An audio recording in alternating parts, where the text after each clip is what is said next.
ဆိုင်မှာကျူအကုတ်အများကြီးနဲ့ရှုပ်ရှက်ခတ်နေပြီလား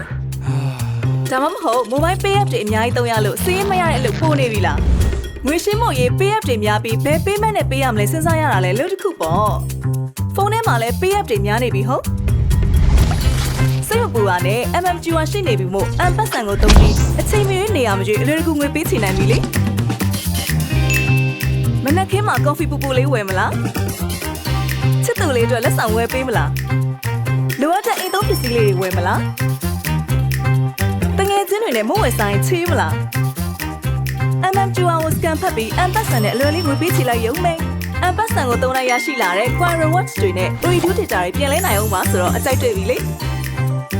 MMQR ကိုသုံးပြီး M-Pass နဲ့အတူအချိန်မရွေးနေရမရွေးချက်ချင်းငွေလက်ခံငွေပေးချလိုက်ပါ